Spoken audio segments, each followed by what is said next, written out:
Welcome to another reaction.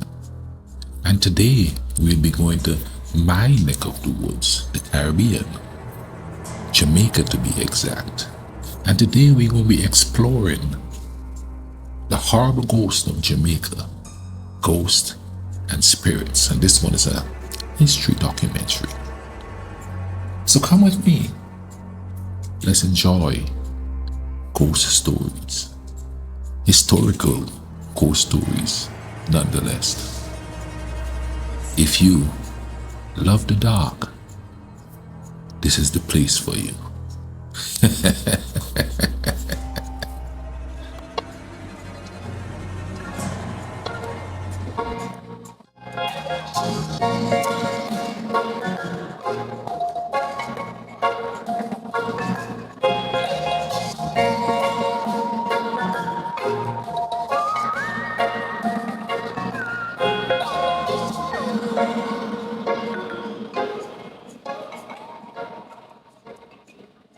In our last ghost episodes we covered the ghosts of India, Indonesia, and Japan, but outside of Asia there are a lot of haunted places to be found too. For this episode we travel to the other side of the world, to an island that is famous for its beautiful beaches, jerk dishes, rum, and not to forget, reggae music. Of course we are talking about Jamaica. Jamaica is a country rich in traditions and folklore. It is a fascinating place full of superstitions and beliefs. Within this tapestry of superstitions you can find a realm where the supernatural reigns supreme, filled with tales of ghosts and spirits that have captivated the imaginations of generations. The stories of these ghosts and legends provide a glimpse into the mystical world that intertwines with the everyday life on the island. From avoiding black cats, to the practices of obia, a belief system and practice incorporating elements of magic and sorcery for various purposes. Jamaican superstitions provide a unique perspective to explore the realm of the supernatural. Among these beliefs, the presence of ghosts, known as duppies, stands out, fascinating the minds of Jamaicans across the country. Duppies on the Today, scene all we here. will learn a bit more about these duppies and the supernatural kingdom of Jamaica. Let's go. Welcome to the Glimp. Duppy. The word duppy is said to have its origins in West Africa, where they call a spirit or soul an adupon. It is said that through the transatlantic slave trade, the term adupon was brought to the Caribbean, where it evolved into duppy, and became a part of Jamaican folklore and culture. Duppies have been a common theme in Jamaican music, particularly in genres like dancehall and reggae. A lot of songs refer to these duppies, their supernatural powers and their presence in Jamaica. Famous artists such as Bob Marley, Peter Tosh and Burning Spear have included the topic in their songs, adding to the mystique and cultural significance of these ghosts. Just like duppies and reggae music, rum plays a significant role in Jamaica, and there actually is a connection between these duppies and rum as well. It is believed that rum has the power to appease or ward off duppies. For instance, offering a glass of rum to a duppy can help to satisfy or calm them, preventing them from causing harm or disturbing you. The tradition of giving rum to the ghosts is often practiced during rituals, such as 9-night ceremonies, which are held to commemorate the dead. During these ceremonies people pour or offer rum at grave sites or in designated areas to honor the spirits of the deceased. Besides that, rum is sometimes used in other rituals too, mostly within the practices of the obia. You see the similarities there when the gangsters pour out some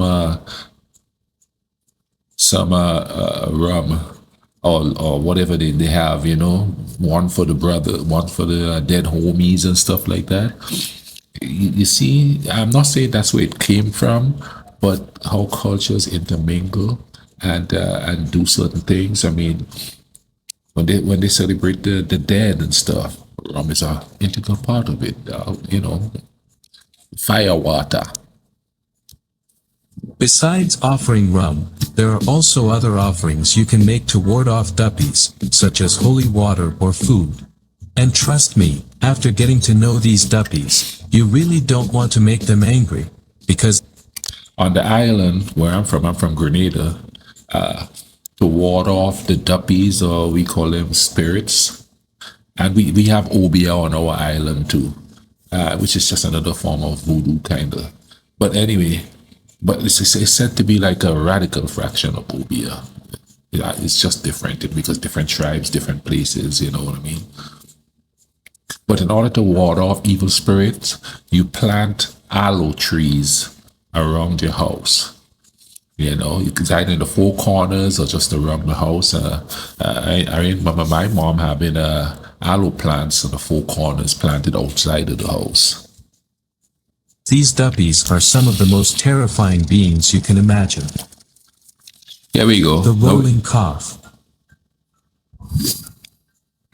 Imagine walking down the street at night and all of a sudden you hear chains dragging somewhere in the darkness. You look intently, but you see nothing. So you keep walking. But there they go again. With each step you make, you hear chains dragging. You look again, and this time, you see two evil red eyes, hungry teeth, attached to an angry, menacing. That, my friends, is a rolling cough. The rolling cough is a famous duppy often associated with Jamaican folklore. A shape-shifting spirit that appears as a monstrous, cough-like creature with glowing red eyes. It is said that the rolling cough is the spirit of an unbaptized child or the soul of a person who made a pact with dark forces during their life. You can find these ghosts in the countryside, mostly at night, and its presence is usually accompanied by eerie sounds, such as rattling chains or clanking metal. The rolling cough is well known to be an evil creature, and encountering it is considered to be extremely dangerous. It preys on unsuspecting individuals, chasing them through fields, empty roads, or secluded areas. It is said to possess supernatural strength and speed, making it very difficult to escape once the ghost has set its eyes on you. You can try to run, but because of the speed of the ghost, it is likely that you won't be able to be faster. Instead, there are other suggested protective measures you can try to ward off a rolling cough. These include wearing your clothes inside out, carrying a black-handled knife, or placing a small handful of sand or salt in your pocket. Yep. These actions are believed to confuse the creature. The rolling cough is deeply ingrained in Jamaican culture, and the scary stories about it have been passed down through generations. It serves as a cautionary tale and a reminder to be cautious when going out at night, especially in rural areas. While it is primarily a part of folklore and mythology, a lot of Jamaicans believe in its existence and the potential dangers of it. See, on my island, and I don't know which one of the folktale characters it equates to, but having a pocket full of sand, when that specific folklore creature come at you, you toss the sand at it, and it is compelled to come to the greens, and that's how you get away. I can't remember which one of the folktale characters that applied to, but I remember hearing that story as a kid. The legend of the Golden Table and the River Mama. In Jamaican cosmology, the river is known for giving life, transformation, blessings, and connection with the divine. However, for those whose hearts are greedy and stubborn, something nefarious lays wait for their souls. At the bottom of certain rivers lies a table. But not just any table, we are talking about a table made of pure gold. And from time to time, at midday, this table rises to the surface, allowing people to see it. A problem for the greedy people, who usually get mesmerized by the sight of it, and become obsessed with obtaining it. Efforts to get the table always results in the death of those trying to remove it. The legend of the golden table stems from the search to find gold when the Spanish first arrived in Jamaica. But this table is not the only wicked thing in the river. There is also a ghost haunting the waters of Jamaica. River Muma takes no prisoners. River She Muma. combs her hair, her long, beautiful hair, with a shiny, attractive-looking golden comb. From time to time, she would leave this golden comb on the bank of the river, and the man foolish enough to lay his hand on it, well, dog nam him supper. He would get snatched up, pulled into the river, Dog nam him never to be supper. seen or heard of again. The River Mama is a fascinating ghost in Jamaican folklore, usually described as a female water spirit, or a mermaid-like creature that lives in rivers, streams, and bodies of water all over the island. The River Mama is said to possess a mesmerizing beauty, and she is mostly depicted as an attractive woman with long flowing hair with fish-like attributes such as scales or a fishtail. She has the ability to transform into different forms, including that of a seductive woman or a half-human, half-fish creature. She is a guardian of the waterways and is also associated with the protection of aquatic life. It is said she has the power to control the water, its flow, and its inhabitants. She has a deep connection with nature, and her presence is often accompanied by the sound of water flowing or melodic singing. Encountering her can be both enchanting and dangerous. She possesses magical abilities and can lure unsuspecting individuals, especially men, into the water. A lot of times she is described as a vengeful spirit who may drown those who disrespect or harm the natural environment, those who are greedy, or those who attempt to uncover her secrets. To protect yourself from the influence of a river mama, Jamaican folklore suggests various precautions. For instance, try to avoid swimming alone in rivers and refrain yourself from disrespectful behavior towards the water or its inhabitants. Also, don't get greedy when you see a golden object on the river banks and obsess over it. Instead, do the opposite, and instead of taking from her, give her things. Because like a lot of ghosts, she also appreciates the offering of gifts or tributes. I've noticed a pattern in Caribbean folklore. There's a lot about beautiful women in it. We have the Laja Bless, beautiful woman, takes men away, never heard from again. She's got one hoofed leg and one human leg. Always beautiful. Then we have the Mama Melody. Now the Mama Melody is a woman who died during pregnancy, but she's beautiful. You know, in most folklores, you know, the woman is like, oh, you know, contorted in the face and vicious looking and teeth or gnarly teeth and stuff like that. But for some reason, the Caribbean have mostly beautiful women in their folklore. That's interesting there. Old Hig. Nowadays, people talk about skinwalkers and shapeshifters. Well, centuries ago, Jamaicans had the old Hig, who would shed her mortal human skin and prowl about the night looking for something or someone to consume.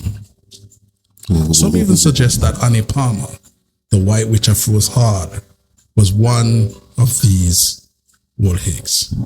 She was the most wicked plantation owner of Jamaica.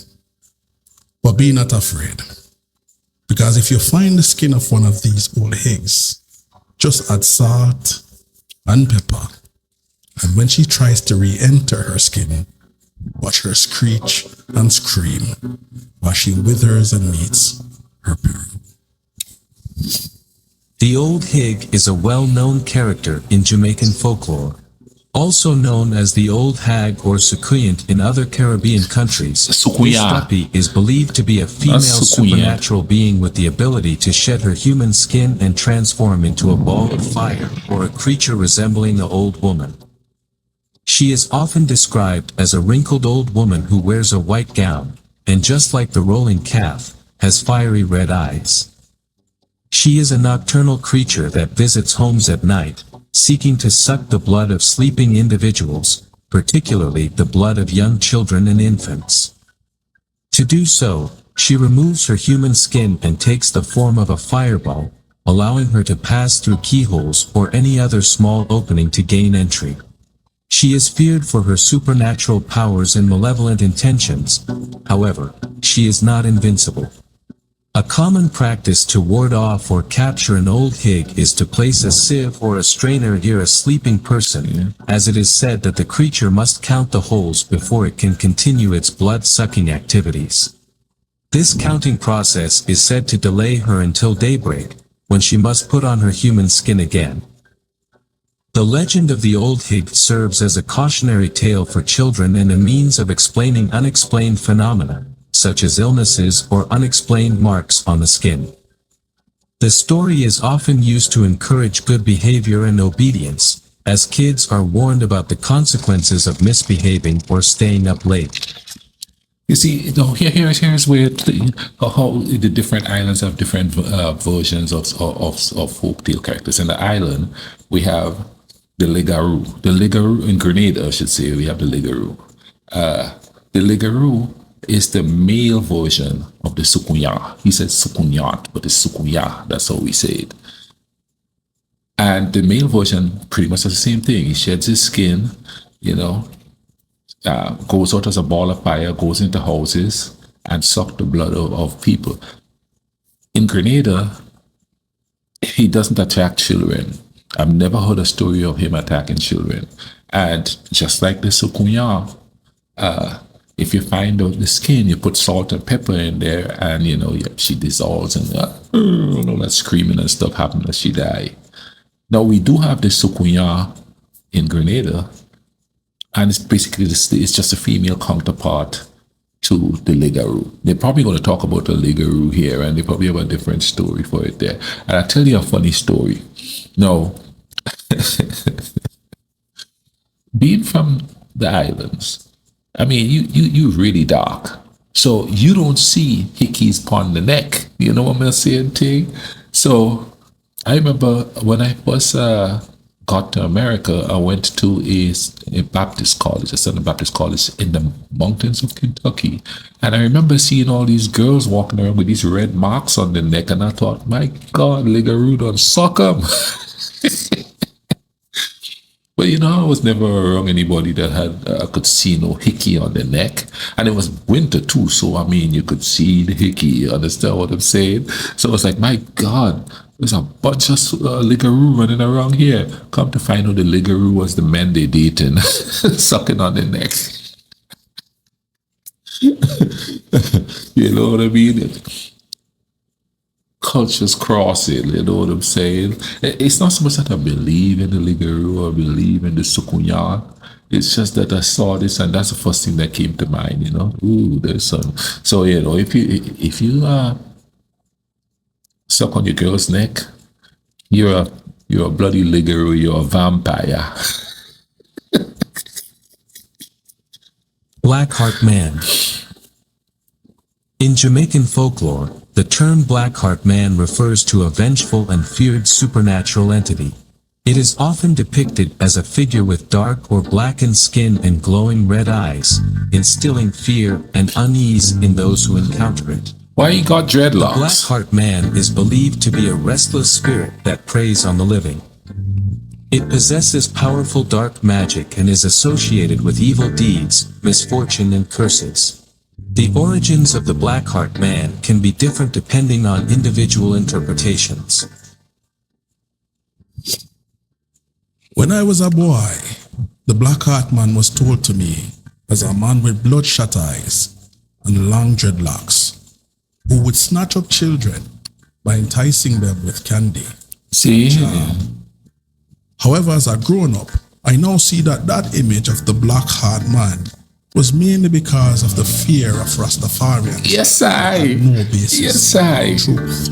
Yeah. Because you see, the truth is, anyone can be the Blackheart Man. since that spirit possesses anyone with a wicked heart and evil intentions. As Bunny Wailer says, he lives in gullies. He lives in the lonely parts of the country. Yeah. Now the Black Heart Man has become the wonder Yeah. of the city. Party tricksters. The legend of the Blackheart Man has been popularized in Jamaican music, particularly reggae music, through songs like Blackheart Man by Bunny Wailer. Yeah. The term is often used metaphorically to represent deceitful, malicious individuals or people that have a negative influence on society. While the stories of the Blackheart Man have contributed to the rich tapestry of Jamaican folklore, it is not a widely recognized or documented supernatural entity, and it is important to note that the Blackheart Man is primarily a fictional character and a symbolic figure. Yeah. There was a massive fear of Rastafarian movement during the when it was becoming popular, and it started to become popular between the 60s and the 70s, especially in Grenada. So a lot of negative stories and characters came from from the fear of Rastafarianism, because all those countries were organized through colonialism. You know what I'm saying? And the fact that they were fighting against the system, they were disrupting what was comfortable to some people. And believe it or not, to a lot of the islanders, because when you live in a certain system for so long, anything that comes to buck the system, and that's for across the board in any country, anything that comes to buck the system builds fear in you. So then you will find certain ways of dehumanizing whatever that is, be it a human, a system, or something like that. And that's where that came from there, you could tell, and man, we grew dreadlocks back then, and you get looked on. I mean, when I first went to America, where I went to live, I was the only one and the first one with dreadlocks, and people were so fascinated by it. People were like playing with it and stuff. Nowadays, everybody is gang with the dreadlocks, but the dreadlocks, it comes from a spiritual origin. If you listen to Bob Marley and them, a lot of the songs are spiritual songs. That song, "You're Jamming, We Jamming," they had it on a beer commercial. But if you play the whole song, it says we jamming in the name of the Lord. It's a whole spiritual thing. And whenever new spirituality come forth, it brings fear.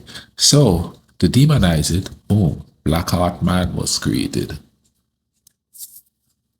You know what I'm saying? The Black Heart Man wasn't prevalent on the island, on Grenada, where I'm from. You know what I mean? That was mainly a Jamaican thing. And most of these things are Jamaican stuff. Yeah, I want to look to see if there's like anything specific to Grenada, and I will react to that. But let's keep going, yeah. Whooping Boy and the 3-Foot Horse. The Whooping Boy has long hair and red eyes, and as the name suggests, the Whooping Boy makes a whooping sound and is often seen riding another duppy, the 3-foot horse. You can also witness him dancing on twigs in dense woodlands where it is said he is at his most dangerous. It is most likely to be encountered in the darkness on a moonlit night, and if you become a victim of this duppy, he will try to kill you by breathing hot air to you. The 3-foot horse is a horse with 3 legs and said to be faster than a normal horse, and also kills its victims by breathing hot air onto them. It can be evaded by climbing in a tree or staying in the moonlight. In life, the Whooping Boy was a mischievous child that was known to pull horrible pranks on people. Late at night he would hide in the bushes and wait until an unsuspecting traveler passed the bushes he was hiding in. He would then jump out and make loud whooping sounds while swinging his whip, scaring the person away. This prank eventually would become his downfall, as one time he scared an old priest, who then died because of a heart attack. The young boy tried to hide the body, but through divine retribution, the kid was attacked by a group of stray dogs which led to his death. Mr. Brown. Mr. Brown, that's another one Jamaican Mr. vibe there. Brown is a well-known character in Jamaica and is often referred to as a ghost, riding a three-wheeled coffin, haunting various locations in Jamaica. One of Bob Marley's earliest songs, dating back to 1970, is also talking about Mr. Brown, which probably popularized the stories of Mr. Brown. The tales surrounding Mr. Brown are passed down through generations and vary across different regions. Mr. Brown is known for his distinctive appearance, often described as a short, stocky man, dressed in old-fashioned clothing, including a wide-brimmed hat and a long coat. Sometimes he is also depicted with glowing red eyes or a disfigured face, adding to his eerie and supernatural aura. He is believed to roam at night, especially in rural areas, and just like the Whooping Boy, he is known for playing pranks on unsuspecting individuals. His tricks range from harmless mischief, such as making objects disappear or creating scary sounds, to more serious encounters, like appearing in front of people almost causing a heart attack. Some people say he is a restless spirit seeking revenge, while others say he is a guardian of certain locations. Others describe him as a mischievous ghost who simply enjoys scaring and playing tricks on people for his own amusement. Whether the Duppies of Jamaica are real or not, the stories around them play a big part in Jamaica's society. Hopefully these stories may continue to be told, allowing the spirits to live on, etched in the hearts and minds of those who hear their eerie whispers. In these tales we find not only the spirits of the departed, but also a connection to the soul of Jamaica itself. A land where folklore and reality dance hand in hand. Mr. Brown. Mr. Brown. Anyone seen Mr. Brown? If you see a three-wheeled coffin and two junkers, or vultures, asking for Mr. Brown, do as the Jamaicans do. Hear and deaf, see and blind. Because the next person they could come looking for is you. Well, how interesting. Ghosts of Jamaica.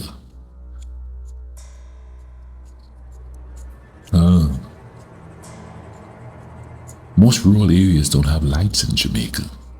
So if you travel, go to the rural areas, walk the streets, run into a black heart man, run into a duppy, or the whooping boy.